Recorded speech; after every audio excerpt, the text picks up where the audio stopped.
Hello everybody, मैं हरकेश अशोक दुबे। आज हम लोग 12th chemistry lesson number 10 video का 5th पार्ट डिस्कस करेंगे। चलिए फिर शुरू करते हैं। नाउ अब हम लोग पढ़ने वाले हैं 10.6.4 factor influencing SN1 and SN2 mechanism. पहला देखेंगे हम nature of the subtract, second देखेंगे न्यूक्लियोफिलिसिटी ऑफ रिएजेंट, थर्ड देखेंगे हम लोग सॉल्वेंट पोलैरिटी। चलिए फिर शुरू करते हैं। नेक्स्ट अभी हम देखने वाले हैं nucleophilicity of reagent. Can you recall? चलिए पहले देख लेते हैं। हमारा पहला क्वेश्चन है give some examples of the nucleophiles that are electrically neutral. Give some example of the anion nucleophiles. What is the difference between base and a nucleophile? चलिए इन सवालों को जवाब देखते हैं।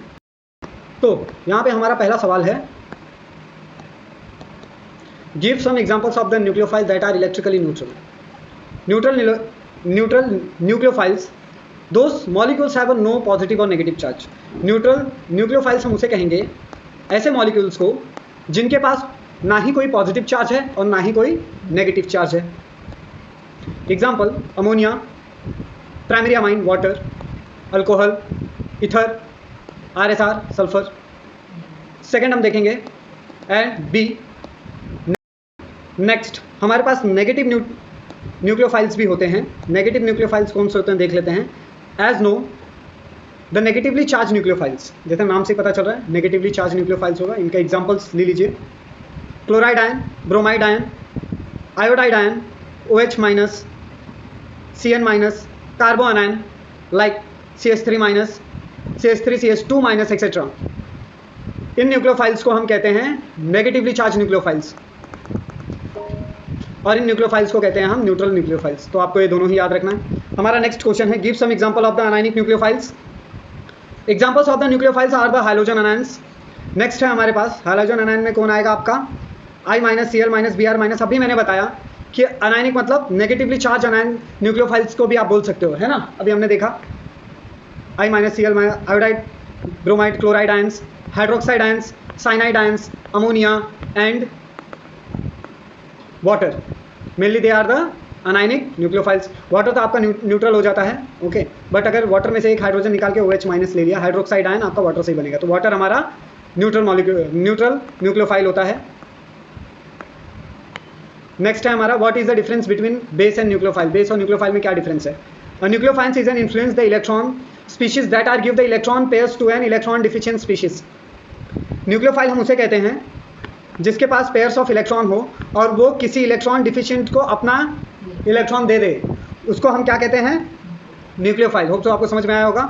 और ये इलेक्ट्रॉन देने के बाद न्यूक्लियोफाइल और इलेक्ट्रोफाइल के बीच में एक नया बॉन्ड बनता है। ये बॉन्ड कैसा बॉन्ड होगा? कोवैलेंट बॉन्ड होगा। यहाँ पे जो बॉन्ड बना है वो कौन सा बॉन्ड है? This bond is a covalent bond. इसे हम कोवैलेंट बॉन्ड कहेंगे, ठीक है। नाउ अब हम देखेंगे बेस क्या होता है। A base is an effluent electron species that give the electron pair of hydrogen from atom to form a new covalent bond.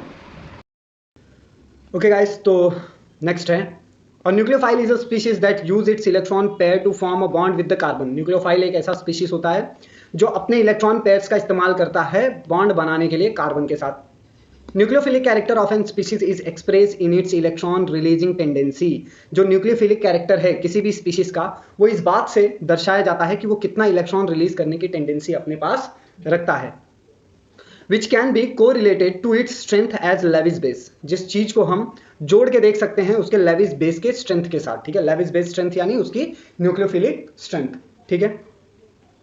Now a more powerful nucleophile attack the substrate faster and favors the SN2 mechanism. जो बहुत ही ज़्यादा more powerful nucleophile होगा वो बहुत ही faster attack करेगा और वो क्या फेवर करेगा? SN2 मैकेनिज्म को। The rate of SN1 mechanism is independent of its nature of nucleophile. देखो जो SN1 मैकेनिज्म है वो नेचर ऑफ न्यूक्लियोफाइल के ऊपर डिपेंड नहीं करता। तुम strong nucleophile low, weak nucleophile low, that doesn't matter. क्यों? क्योंकि SN1 का रेट जो रिएक्शन का ऑर्डर है वो क्या है? रेट ऑफ रिएक्शन का जो ऑर्डर है वो 1 है, यानी वो सिर्फ सब्सट्रैक्ट के कॉन्सेंट्रेशन के ऊपर डिपेंड करेगा। यहाँ पे न्यूक्लियोफाइल का कोई रोल नहीं होगा। Nucleophile does not react in slow step of SN1। Nucleophile react नहीं करता स्लो स्टेप में SN1 में।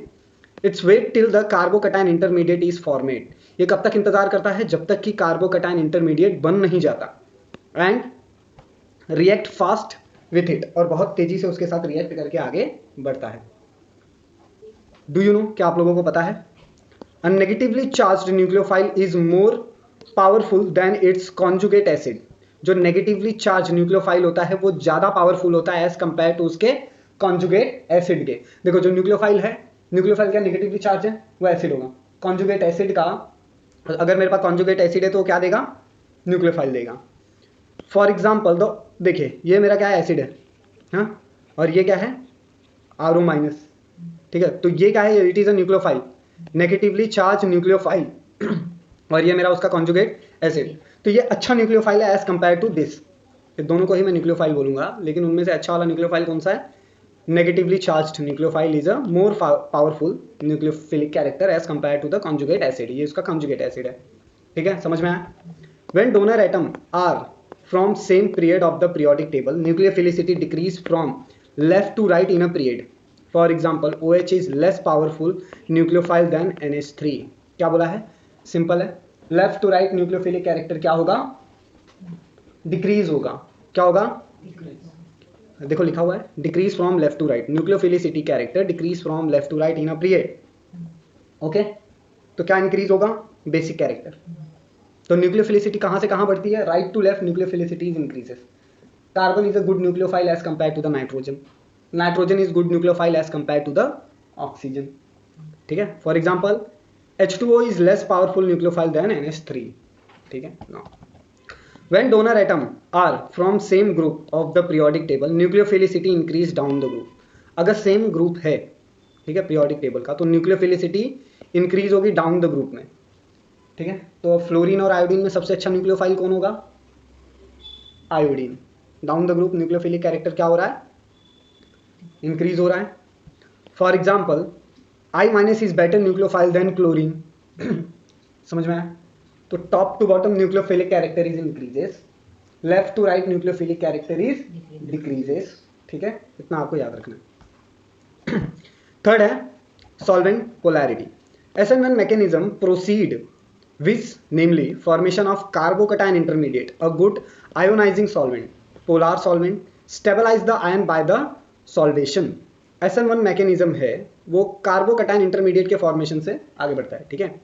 ये गुड आयोनाइजिंग सॉल्वेंट होता है, पोलार सॉल्वेंट, ठीक है। ये स्टेबलाइज कर देगा आयन्स को बाय सॉल्वेशन, सॉल्वेशन यानी घुला के। Solvation of carbocation is relatively poor and solvation of anion is particularly important. Anions are solvated by hydrogen bonding solvent। देखिए क्या बोला है कि जो सॉल्वेशन होता है अनायंस का वो बहुत ज़्यादा ज़रूरी है। आयंस जो हैं वो हाइड्रोजन बॉन्डिंग की मदद से सॉल्वेंट में आसानी से डिजॉल्व हो जाते हैं। But that is protic solvent, उसके लिए क्या चाहिए हमें, protic solvent. What is a protic solvent, protic solvent क्या होता है, the solvent which give hydrogen bonds. ऐसे सॉल्वेंट जो डिजॉल्व होने पे हाइड्रोजन बॉन्डिंग फॉर्म करे उसे क्या बोलेंगे, प्रोटिक सॉल्वेंट। तो SN1 रिएक्शन प्रोसीड होगा mainly rapidly in the polar protic solvent. तो SN1 रिएक्शन सबसे अच्छे से काम कहाँ पे करेगा, पोलार प्रोटिक सॉल्वेंट में, then in the aprotic solvent as compare to the aprotic. Aprotic यानी ऐसे सॉल्वेंट जो प्रोटॉन डोनेट ना करे। Polar protic solvent usually decrease the rate of SN2 reaction. जो पोलार प्रोटिक सॉल्वेंट होता है वो डिक्रीज कर देते हैं SN2 रिएक्शन को। In the rate determining step, SN2 mechanism subtract is well as nucleophile is involved। ये जो रेट डिटरमाइनिंग स्टेप होता है SN2 मैकेनिज्म में, इसमें जो सब्सट्रैक्ट होता है एज वेल एज न्यूक्लियोफाइल, ये दोनों ही इन्वॉल्व होते हैं, यानी रिएक्टेंट और न्यूक्लियोफाइल दोनों ही इन्वॉल्व रहेंगे। तो क्या होता है कि जो अब polar solvent stabilise the nucleophile, polar solvent क्या करेगा, न्यूक्लियोफाइल को स्टेबिलिटी प्रोवाइड करेगा। One of the reactant, nucleophile is nothing but one of the reactant by the solvation. तो पोलार सॉल्वेंट न्यूक्लियोफाइल को स्टेबिलिटी प्रोवाइड कर रहा है, किसकी मदद से, सॉल्वेशन की मदद से। उसको डिसॉल्व करने पे न्यूक्लियोफाइल अपने आप क्या हो रहा है, स्टेबल हो रहा है। दोस्त, solvent deactivate the nucleophiles by stabilising it. Solvent क्या कर देता है, डीएक्टिवेट कर देता है न्यूक्लियोफाइल्स को स्टेबलाइजिंग की मदद से। हेंस अप्रोटिक सॉल्वेंट और solvent of a low polarity will favour the SN2 mechanism. क्या होता है, रिजल्टेंट क्या होता है, जो अप्रोटिक सॉल्वेंट होता है उसमें जो सॉल्वेंट होता है उसकी लो पोलैरिटी होती है, और ये क्या फेवर करते हैं, SN2 मैकेनिज्म को। यहाँ पे हमारे पास एक क्वेश्चन है 10.5। Which of the following two compounds will react faster by SN2 mechanism and why? इन दोनों में से कौन सा SN2 में बहुत ज़्यादा अच्छे से काम करेगा? तो हमारे पास पहला जो कंपाउंड है वो है 1-क्लोरोब्यूटेन और दूसरा है 2-क्लोरोब्यूटेन। तो अब बताना है 1-क्लोरोब्यूटेन और 2-क्लोरोब्यूटेन में से सबसे अच्छा SN2 रिएक्शन मैकेनिज्म कौन फॉलो करेगा, फास्टर कौन जाएगा? चलिए देखते हैं। SN2 मैकेनिज्म, इसमें पेंटा कोऑर्डिनेट ट्रांजिशन स्टेट जुड़ा हुआ रहता है। SN2 में क्या होता है? पेंटा कोऑर्डिनेट ट्रांजिशन स्टेट बनता है। इसका जो ऑर्डर ऑफ रिएक्टिविटी है अल्काइल हैलाइड का towards the SN2 mechanism is, यानी ऑर्डर ऑफ रिएक्टिविटी देखेंगे तो primary is more reactive than the tertiary, secondary and secondary is more reactive than the tertiary, due to the increasing crowding in the transition state from primary to tertiary halide. ऐसा क्यों होता है? देखिए, इसका जो reactivity order है वो primary सबसे ज़्यादा रिएक्टिव होता है और सबसे कम रिएक्टिव टर्शियरी होता है। ये क्राउडिंग के बढ़ने की वजह से होता है टर्शियरी हैलाइड में। तो 1-क्लोरोब्यूटेन प्राइमरी हैलाइड में वो रिएक्ट फास्ट करेगा बाय SN2 मैकेनिज्म से देन द सेकेंडरी हैलाइड 2-क्लोरोब्यूटेन। तो हमारा आंसर है 1-क्लोरोब्यूटेन is react faster by SN2 mechanism. Can you recall? क्या आप लोग ये रिकॉल कर सकते हैं? पहला है how are alkenes prepared from alkyl halide? किस प्रकार से आप अल्कीन्स बना सकते हो अल्काइल हैलाइड से? एलिमिनेशन रिएक्शन की मदद से। Which is the stronger base from the following? इन दोनों में से एक्वस KOH और अल्कोहलिक KOH में से सबसे स्ट्रॉन्गर बेस कौन सा है? चलिए फिर इन सवालों का जवाब देखते हैं। ओके गाइस, अभी हम लोग देखने वाले हैं how are the alkene prepare from alkyl halide, कैसे अल्कीन का प्रिपरेशन होगा अल्काइल हैलाइड की मदद से। तो यहाँ पे हमारे सवाल का जवाब है alkenes can be prepared from alkyl halide except fluoride, यानी हम अल्कीन्स बना सकते हैं अल्काइल हैलाइड की मदद से, उसमें फ्लोराइड नहीं रहना चाहिए, यानी अल्काइल फ्लोराइड नहीं रहना चाहिए, बाकी हम अल्कीन बना लेंगे। कैसे बनाएंगे चलिए देख लेते हैं। Through the reduction with the zinc and dilute hydrochloric acid, इसके लिए हमें रिडक्शन करना पड़ेगा जिंक और डाइल्यूट हाइड्रोक्लोरिक एसिड की मदद से। यहाँ पे एक एग्जांपल ले लीजिए, हमने यहाँ पे क्या किया, एक और तरीके से हमने बनाया है। यहाँ पे हमने एक अल्काइल ब्रोमाइड ले लिया है जिसको हीट करते हैं एक्वस KOH के साथ, तो यहाँ पे हमें मिल जाता है आराम से अल्कीन है HBr। Which is the stronger base from the following? Aqueous KOH और अल्कोहलिक KOH। एक्वस KOH और अल्कोहलिक KOH में से स्ट्रॉन्गर बेस कौन सा है ये मुझे बताना है। तो गाइज यहाँ पे मैंने एक डेफिनेशन ले लिया है जिसमें मैं अल्कोहलिक KOH और एक्वस KOH का डिस्टिंग्विश बिटवीन करूंगा। सबसे पहले मैं डेफिनेशन देखूंगा। जो अल्कोहलिक KOH होता है इसको हम बोलते हैं potassium ethoxide. Alcoholic KOH is potassium ethoxide and aqueous KOH is potassium hydroxide in water. ये क्या होता है? एक्वस KOH पोटेशियम हाइड्रोक्साइड होता है वाटर के अंदर। नो, नेक्स्ट है केमिकल फार्मूला। अगर मैं केमिकल फार्मूला देखूं तो alcoholic KOH C2H5OK and aqueous KOH is only HOK। Next, अगर डिसोसिएशन देखूं तो ये मुझे क्या देखता है, यानी डिसॉल्व होने के बाद ये C2H5O माइनस देगा। क्या देगा? C2H5O minus. लेकिन जो एक्वस KOH है वो सिर्फ OH माइनस देता है आयंस के फॉर्म में। ठीक है ना। अगर मैं रिएक्शन की बात करूं तो फेवर एलिमिनेशन रिएक्शन, यह एलिमिनेशन रिएक्शन को फेवर करता है और ये फेवर करता है सब्स्टिट्यूशन रिएक्शन को। ठीक है ना। तो हमारा जो सवाल था विच इज स्ट्रॉन्गर बेस, तो जो स्ट्रॉन्गर बेस है वो है अल्कोहलिक KOH, क्योंकि इसका जो आयंस है ये स्ट्रॉन्ग आयंस होते हैं as compare to the OH minus ion के कंपैरिजन में। तो इसका डिसोसिएशन से हमें स्ट्रॉन्ग आयन मिलता है जिससे कि alcoholic KOH is stronger base as compare to the aqueous KOH। Next,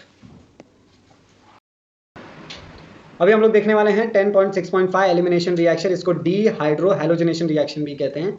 जब एक आपका अल्काइल हैलाइड एटलीस्ट उसके पास एक बीटा हाइड्रोजन होना चाहिए, उसको मैं बॉईल करूँ alcoholic solution of potassium hydroxide के साथ। अभी हमने प्रीवियस जो इक्वेशन देखा ये उसी के बारे में बात कर रहे हैं। It undergoes elimination of hydrogen from atom and from beta carbon and hydrogen. देखिए यहाँ पे जो हाइड्रोजन होता है वो कहाँ से निकलेगा? बीटा कार्बन से निकलेगा, हाइड्रोजन निकलेगा अल्फा कार्बन से और फॉर्मेशन हो जाएगा अल्कीन। तो चलिए मैं यहाँ पे आपको दिखा देता हूँ। Remember, carbon bearing hydrogen is commonly called the alpha carbon. जो कार्बन हाइड्रोजन को अपने साथ रखता है उसको हम अल्फा कार्बन कहते हैं। अल्फा कार्बन किसको कहते हैं बच्चों? जिस कार्बन के पास हाइड्रोजन हो उसे अल्फा कार्बन कहेंगे। And any carbon attach to the alpha carbon is beta carbon. और उस अल्फा कार्बन से जो भी कार्बन अटैच होगा उसे क्या बोलेंगे? Beta carbon.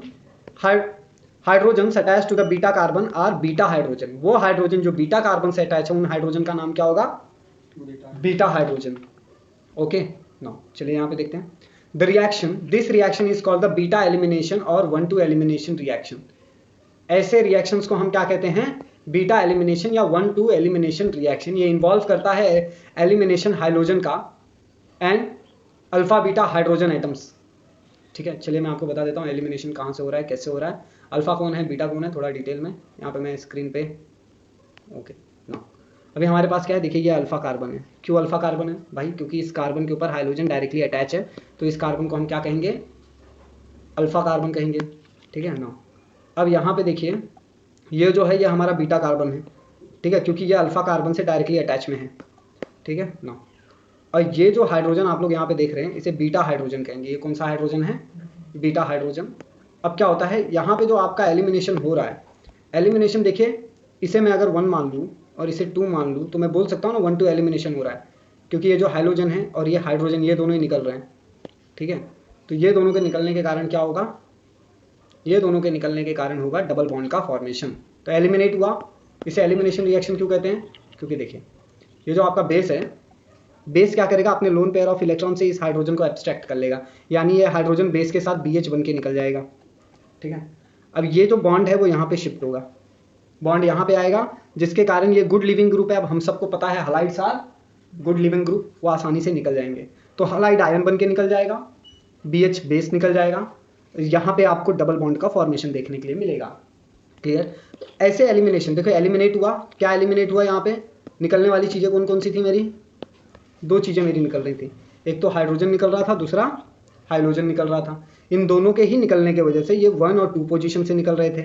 तो ऐसे रिएक्शंस को हम क्या कहेंगे बच्चों? 1,2 एलिमिनेशन या अल्फा बीटा एलिमिनेशन रिएक्शंस कहेंगे। ठीक है, ये मेरा बेस है, ये मेरा अल्काइल हलाइड है, ये अल्कीन है ना। As hydrogen and halogen is removed in this reaction, it is also known as the dehydrohalogenation reaction। जब हाइड्रोजन और हाइड्रोजन रिमूव होता है इस रिएक्शन में, तो ऐसे रिएक्शंस को हम क्या कहते हैं? dehydrohalogenation reaction। If there are 2 or more non-equivalent beta hydrogen atom in the halide, then this reaction give a mixture of the product। अगर यहाँ पे 2 या उससे ज़्यादा non equivalent beta hydrogen atom हैं हलाइड्स के पास, तो उस रिएक्शन को हम क्या कहेंगे? वो रिएक्शन हमें मिक्सचर ऑफ प्रोडक्ट देगा, मिक्सचर मिलेगा।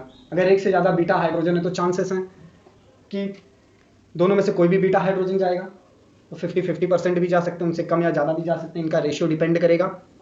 दोस 2 bromobutane on heating with alcoholic KOH give mixture of the but 1 ene and but 2 ene. तो क्या होता है कि अगर मैं 2 ब्रोमोब्यूटेन को हीट करूं अल्कोहलिक KOH के साथ, तो मुझे मिक्सचर मिलेगा। मिक्सचर यानी 2 चीज़ों का मिक्सचर मिलेगा, ब्यूट 1 इन भी मिलेगा और ब्यूट 2 इन भी मिलेगा। क्यों? देखिए यहाँ पे समझते हैं। यह है मेरा क्या? 2 ब्रोमोब्यूटेन। ये जो ब्रोमीन है इसके पास 2 बीटा कार्बन है, बीटा कार्बन 1, बीटा कार्बन 2। तो अब क्या चांसेस हैं कि इसमें का हाइड्रोजन ब्रोमाइड भी, मतलब यहाँ से एक हाइड्रोजन और ये ब्रोमीन जा सकता है, और यहाँ से हाइड्रोजन और ये ब्रोमीन भी जा सकता है। कब?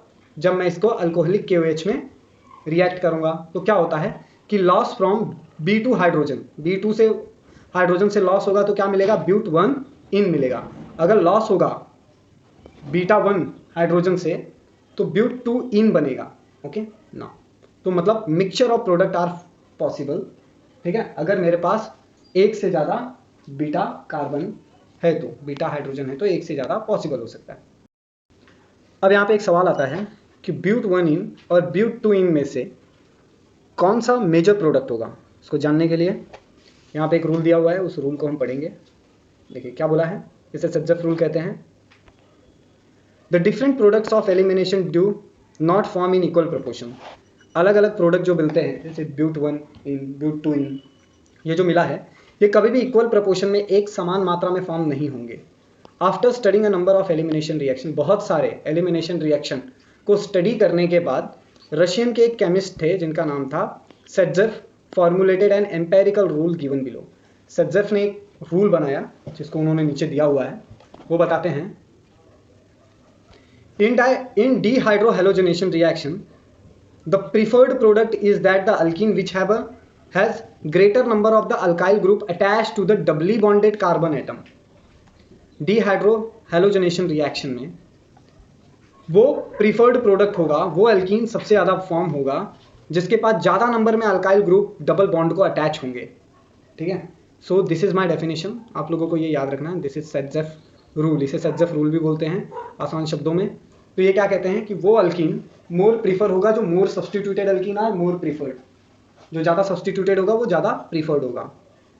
अब देखिए यहाँ पे क्या दिया हुआ है, in the above reaction butene is a preferred product. Butene ये ज़्यादा सब्सटीट्यूटेड है, यहाँ डबल बॉन्डेड पे ज़्यादा सब्सटीट्यूशन है, तो ये मेजर प्रोडक्ट फॉर्म होगा and is formed as the major product. और ब्यूटूइन क्या बनाएगा, आपका मेजर प्रोडक्ट बनाएगा।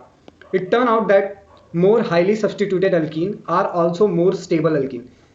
तो हम इस कंक्लूजन पे निकले कि मोर हाईली जो सब्सटीट्यूटेड अल्कीन होते हैं वो मोर स्टेबल अल्कीन होते हैं। अब सेट्जेफ एलिमिनेशन क्या प्रीफर्ड करता है, formation of more highly substituted alkyne during the elimination of reaction. यानी क्या होगा, सेट्जेफ एलिमिनेशन रिएक्शन में मोर हाईली स्टेबलाइज अल्कीन्स वो मोर सब्सटीट्यूटेड अल्कीन्स होंगे और यही सबसे ज़्यादा फॉर्म होंगे एलिमिनेशन रिएक्शन के वक्त। तो देखिए ये सबसे ज़्यादा सब्सटीट्यूटेड है तो ये मोर स्टेबल है, यही मेजर प्रोडक्ट होगा। उसके बाद ये देन दिस एंड दिस। तो आप लोगों को क्या करना है बच्चों, आपको ये सीरीज याद रखनी है, more substituted more stable, less substituted less stable. इससे भी कम स्टेबल कौन हो सकता है, देखो यहाँ पे एक और है ना जो इससे भी कम स्टेबल हो सकता है, क्या हो सकता है, CH2 डबल बॉन्ड CH2। अब ये सबसे लीस्ट स्टेबल होगा, इसके बनने के चांसेस सबसे कम होंगे, है कि नहीं। चलो आगे बढ़ते हैं। डू यू नो कि आप लोगों को पता है एलिमिनेशन वर्सेस सब्सटीट्यूशन। अभी हम लोग देखेंगे क्या होता है एलिमिनेशन और क्या होता है substitution. Alkyl halide undergo substitution as well as elimination reaction. Alkyl halide substitution और एलिमिनेशन दोनों ही रिएक्शन को फॉलो करता है। Both reaction are brought about by basic reagent, ये दोनों ही रिएक्शन बेसिक रिएजेंट से होगा। Hence there is always a competition between this two reactions. तो हमेशा यहाँ पे एक कंपटीशन लगा हुआ रहता है इन दो रिएक्शंस के बीच में। The reaction which accurately predominant depend upon the following factor. जो रिएक्शन बहुत ही एक्यूरेट हैं उसमें जो प्रीडोमिनेंट फैक्टर्स हैं वो कुछ इस तरीके से हैं। पहला है a nature of alkyl halide, किस प्रकार का अल्काइल हलाइड आप इस्तेमाल कर रहे हो। पहला है tertiary alkyl halide prefer to undergo elimination reaction whereas primary alkyl halide prefer to undergo substitution reaction. अगर आपके पास टर्शरी अल्काइल हलाइड है तो वो एलिमिनेशन रिएक्शन को प्रीफर करेगा, अगर आपके पास प्राइमरी अल्काइल हलाइड है तो वो सब्सटीट्यूशन रिएक्शन को प्रीफर करेगा। ठीक है, यानी टर्शरी अल्काइल हलाइड आपको एलिमिनेशन रिएक्शन देगा और प्राइमरी अल्काइल हलाइड आपको सब्सटीट्यूशन रिएक्शन देगा। गाइस ये मार्क करके ले लेना है। नेक्स्ट है strength and size of nucleophile, कितना बड़ा और कितना मजबूत स्ट्रेंथ वाला न्यूक्लियोफाइल है ये बात भी डिपेंड करता है। Bulkier electron rich species prefer to act as a base, जितना बल्कि न्यूक्लियोफाइल आपके पास होगा वो उतना ही बेस की तरह काम करेगा। बेस क्या करता है, एब्स्ट्रैक्शन ऑफ प्रोटॉन करता है, ये बहुत इंपॉर्टेंट है, इसे राइट डाउन करके रख लेना, हमेशा याद रखना है। बल्कि ग्रुप इलेक्ट्रॉन रिच स्पीशीज वो बेस की तरह काम करेगा, प्रोटॉन एब्स्ट्रैक्शन का काम करेगा और वो एलिमिनेशन रिएक्शन को फेवर करेगा। यानी अगर आपका बेस न्यूक्लियोफाइल बहुत ज़्यादा बड़ा है तो वो बेस की तरह काम करेगा, यानी आपका बल्कियर बेस होगा, बेस हमेशा बल्कि होगा, बल्कि यानी बड़ा होगा, साइज में टर्शरी होगा। ठीक है, वो क्या करेगा, प्रोटॉन एब्स्ट्रैक्शन का काम करेगा, प्रोटॉन एब्स्ट्रैक्ट करने के वजह से एलिमिनेशन रिएक्शन ही होगा। Substitution is favoured in case of the comparatively weaker base. जो वीक बेस होते हैं वो सब्सटीट्यूशन रिएक्शन देते हैं क्योंकि वो प्रीफर करते हैं एक्ट एज न्यूक्लियोफाइल। वो वीक बेस न्यूक्लियोफाइल की तरह एक्ट करेंगे, वो कार्बन के ऊपर अटैक करने का देखेंगे क्योंकि वो छोटे रहेंगे। ठीक है ना। नेक्स्ट है हमारे पास reaction conditions. Less polar solvent high temperature favour elimination reaction. अगर आपका कम पोलार सॉल्वेंट है और आप तापमान टेम्परेचर बढ़ा देते हो तो वह एलिमिनेशन रिएक्शन देगा, चांसेस हैं कि वो सबसे ज़्यादा क्या देगा, एलिमिनेशन रिएक्शन देगा। Whereas low temperature polar solvent favor substitution reaction. कम तापमान पे अगर मेरा टेम्परेचर कम है और मैं पोलर सॉल्वेंट यूज कर रहा हूं तो सब्स्टिट्यूशन रिएक्शन मिलेगा. तब क्या मिलेगा बच्चों? Substitution reaction. ना ओके स्टूडेंट्स, अभी हम लोग देखने वाले हैं reaction with active metals. Active metals like sodium, magnesium, cadmium readily combine with the alkyl chloride, bromide and iodide to form the compounds containing carbon metal bond. These are known as the organometallic compound. ऐसे active metals जैसे कि आपका sodium, magnesium, cadmium, ये बहुत ही जल्दी, बहुत ही तेजी से अल्काइल क्लोराइड, ब्रोमाइड या आयोडाइड के साथ कंबाइन हो जाते हैं और कार्बन मेटल बॉन्ड फॉर्म करते हैं. ऐसे कंपाउंड्स को हम ऑर्गेनोमेटेलिक कंपाउंड्स कहते हैं. ऐसे कंपाउंड्स को हम कहते हैं organometallic compounds. Reaction with magnesium. सबसे पहले हम रिएक्शन विथ मैग्नीशियम देखेंगे. When alkyl halide is treated with the magnesium in a dry ether as a solvent, it give alkyl magnesium halide. It is known as a Grignard reagent. जब भी हम alkyl halide को treat करेंगे किसी magnesium के साथ dry ether में, dry ether हमारा यहाँ पे सॉल्वेंट की तरह काम करेगा, तो मुझे अल्काइल मैग्नीशियम हैलाइड मिलेगा. मुझे अल्काइल मैग्नीशियम हैलाइड, देखिए अल्काइल, ये मैग्नीशियम और ये हैलाइड मिलेगा. ऐसे रिएक्शन को हम ग्रिग्नार्ड रिएजेंट कहते हैं. अब ये क्या बना है? RMgX. ये ग्रिग्नार्ड रिएजेंट कहलाता है. तो मैंने क्या लिया? अल्काइल हैलाइड लिया, जिसका रिएक्शन मैं यहाँ पे मैग्नीशियम के साथ कर रहा हूँ. यहाँ पे मेरे पास सॉल्वेंट है ड्राई ईथर और इससे मुझे अल्काइल मैग्नीशियम हैलाइड मिलेगा. इससे RMgX मिलेगा, जिसे हम ग्रिग्नार्ड रिएजेंट भी कहते हैं. Grignard reagent is very reactive compound. Grignard RMgX बहुत ही ज़्यादा रिएक्टिव कंपाउंड होता है. They react with water or compound containing hydrogen attached to the electronegative element. ये पानी के साथ रिएक्ट कर सकते हैं और ऐसे कंपाउंड जिनके पास हाइड्रोजन होता है और वो हाइड्रोजन अटैच हो इलेक्ट्रोनेगेटिव एलिमेंट के साथ, तो ये काफ़ी तेजी से रिएक्शन करते हैं. ये RMgX है, ये है हमारा मिथेनॉल. इस जैसे ही इनके बीच में रिएक्शन होगा, ये जो R है इस हाइड्रोजन को लेकर चला जाएगा, हाइड्रोकार्बन बन जाएगा यहाँ पे, और यहाँ पे आपको एक कॉम्प्लेक्स मिलेगा RMgOCH3 का कॉम्प्लेक्स. अब जैसे ही आप ग्रिग्नार्ड रिएजेंट लेते हैं, इसे अमोनिया के साथ रिएक्ट कराते हैं, आपको हाइड्रोकार्बन्स मिल जाता है, RMgNH ट्वाइस मिल जाता है. ओके ना, तो यहाँ पे हमारा ग्रिग्नार्ड रिएजेंट खत्म होता है. गाइस, आपको ये दोनों ही रिएक्शंस और स्कीम्स को राइट डाउन कर लेना है. कुछ भी डाउट हो कमेंट सेक्शन में आप पूछ सकते हैं. डू यू नो, क्या आप लोगों को पता है, carbon magnesium bond in a Grignard reagent is a polar covalent bond. जो कार्बन और मैग्नीशियम का बॉन्ड होता है ग्रिग्नार्ड रिएजेंट में, वो पोलर कोवेलेंट बॉन्ड होता है. यानी जो मैं ये RMgX लिखता हूँ, तो ये जो बॉन्ड है मेरा, ये मेरा कार्बन हो गया, this is my carbon. Okay, और ये मेरा मैग्नीशियम, इसके बॉन्ड, ये जो बॉन्ड है मेरा, ये क्या है? पोलर कोवेलेंट बॉन्ड है. नो, अब यहाँ पे क्या होता है? This pull electron from electropositive magnesium. ये क्या करता है? इलेक्ट्रॉन्स को पुल करता है from electropositive magnesium. Electropositive magnesium से ये इलेक्ट्रॉन्स को क्या करेगा? पुल करेगा. Hence carbon in Grignard reagent have negatively polarity and act as a nucleophile. तो जो कार्बन आपका मैग्नीशियम के साथ जुड़ा हुआ है, अब मैग्नीशियम ने क्या किया? इलेक्ट्रॉन्स को अपनी तरफ खींच लिया, क्योंकि यह हाईली इलेक्ट्रोपॉजिटिव इन नेचर होता है. तो negative, delta negative charge develop होगा कार्बन के ऊपर, और यहाँ पे आपका कार्बन एक न्यूक्लियोफाइल की तरह एक्ट करेगा. कार्बन किस तरीके से एक्ट करेगा? न्यूक्लियोफाइल्स की तरह एक्ट करेगा. नाउ, विक्टर ग्रिग्नार्ड ने नोबेल प्राइज रिसीव किया था 1912 में सिंथेसाइज और स्टडी करने के लिए ऑर्गेनो मैग्नीशियम कंपाउंड्स को. ऑर्गेनो मैग्नीशियम कंपाउंड्स को पढ़ने पे और जो स्टडी किया उन्होंने, उसके लिए उनको नोबेल प्राइज मिला. Grignard reagent is a very versatile reagent used by organic chemist. Grignard reagent जो होता है एक बहुत ही वर्सटाइल रिएजेंट होता है जो ऑर्गेनिक केमिस्ट यूज करते हैं. Vinyl and aryl halides are also form Grignard reagent. Vinyl और अराइल हैलाइड्स को भी हम बना सकते हैं ग्रिग्नार्ड रिएजेंट की मदद से. नाउ नेक्स्ट है हमारे पास वुड्स रिएक्शन. सेकंड हम देखने वाले हैं Wurtz reaction. Alkyl halide react करता है मेटेलिक सोडियम के साथ ड्राई ईथर में. ड्राई ईथर हमारा सॉल्वेंट है यहाँ पे. And form higher alkanes containing double the number of the carbon atom present in alkyl halide. और इसके पास हायर अल्केन्स होते हैं जिनके पास डबल नंबर में कार्बन प्रेजेंट होता है अल्काइल हैलाइड के कंपैरिजन में.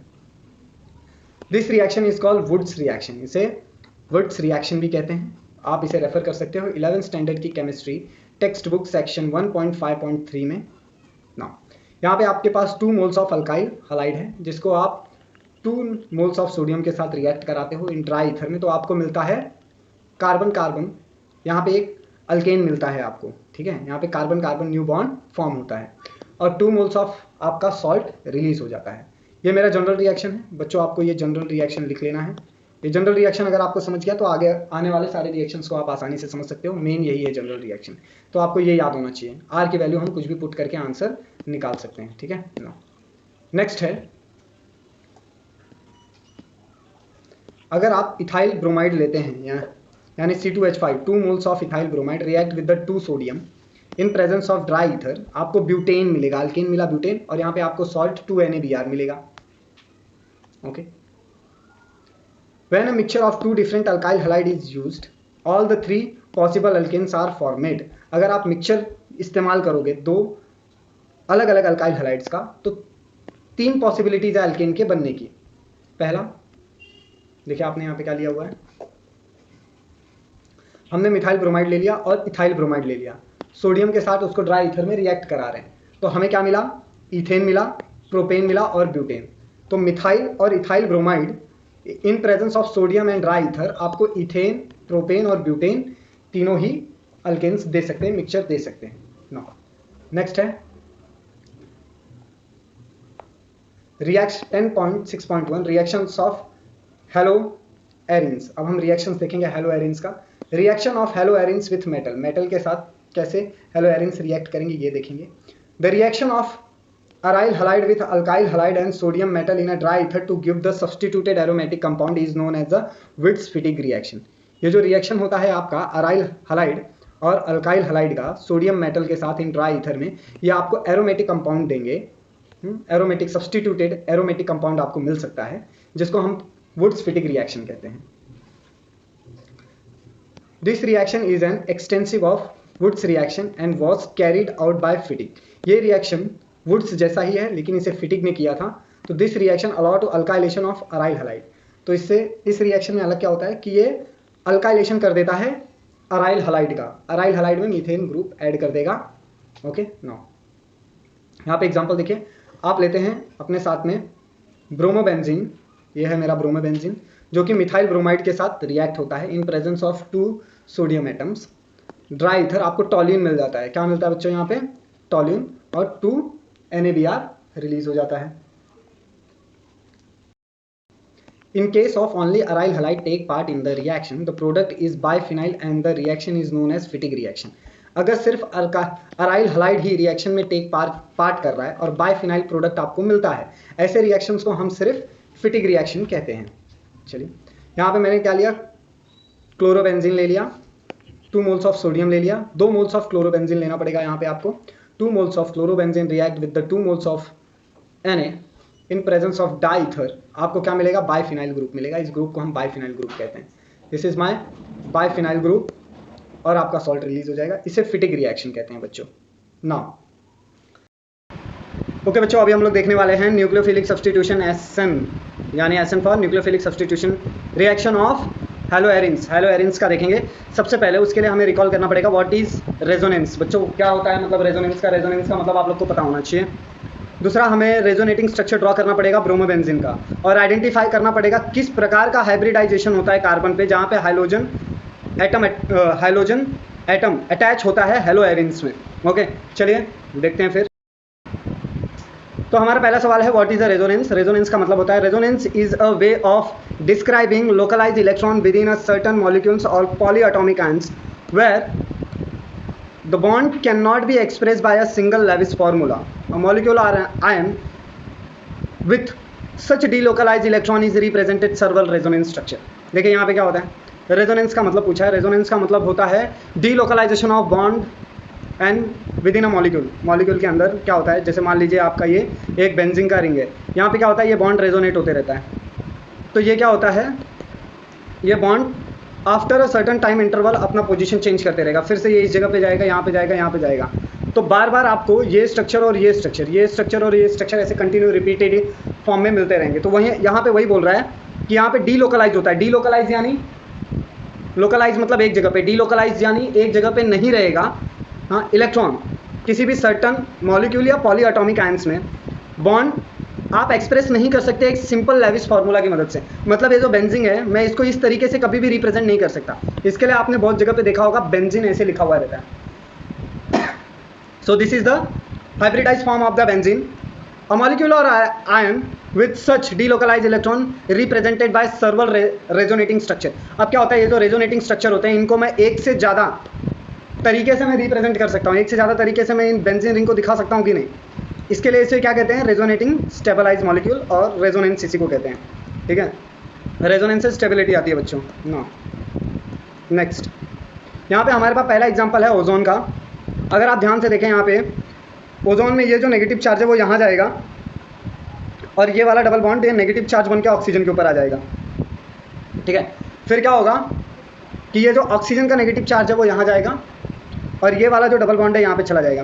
तो क्या होगा, ये स्ट्रक्चर आपस में रेजोनेट कर रहे हैं बार बार, मतलब ये प्रोसेस कंटिन्यू रिपीट होते रहेगा। इसके लिए इसे क्या बोलते हैं हम, रेजोनेटिंग स्ट्रक्चर बोलते हैं। नेक्स्ट है हमारे पास कार्बोनेट आयन।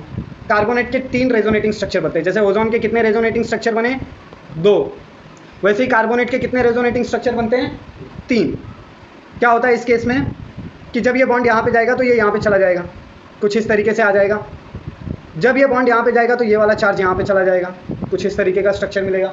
जब ये बॉन्ड यहाँ पे जाएगा तो ये वाला चार्ज यहाँ पे चला जाएगा, है ना। तो इसी तरीके से ये रिपीटेडली बार बार ये 3 ही स्ट्रक्चर आपको रिपीट होते हुए मिलेंगे। तो आपको इस बात का ध्यान रखना है। चलिए आगे देखते हैं। एक और एग्जाम्पल हमने यहाँ पे लिया हुआ है, जिसे देख के आपको रेजोनेंस का मतलब आसानी से समझ में आ जाएगा। नेक्स्ट है सल्फर डाइऑक्साइड का। देखिए सल्फर डाइऑक्साइड सेम ओजोन की तरह ही काम करता है, बस क्या फ़र्क होता है, यहाँ पे ऑक्सीजन की जगह पे सल्फर आ गया होता है। ये बॉन्ड यहाँ पे जाएगा, ये यहाँ पे चला जाएगा, पॉजिटिव चार्ज बीच में बना हुआ रहेगा। जैसे देखिए ऑक्सीजन के ऊपर का जो पॉजिटिव चार्ज था वो बीच में ही मेंटेन था, वो कहीं पे डीलोकलाइज नहीं हुआ। ठीक है, बहुत बार क्या होता है कि ये बॉन्ड इसके साथ बन के स्टेबिलिटी ऑक्योर कर लेते हैं, बट रेजोनेटिंग स्ट्रक्चर में ऐसा कुछ स्ट्रक्चर बनता है। ठीक है, फिर से ये बॉन्ड यहाँ पे जाएगा, ये इस तरीके से आ जाएगा, ये बीच में आपस में बॉन्ड भी बना लेते हैं। ठीक है ना। नेक्स्ट है हमारे पास नाइट्रेट आयंस का। नाइट्रेट आयंस कार्बोनेट आयन की तरह होगा, बस फ़र्क क्या है, कार्बन की जगह पे यहाँ पे नाइट्रोजन होगा और नाइट्रोजन के ऊपर पॉजिटिव चार्ज होगा।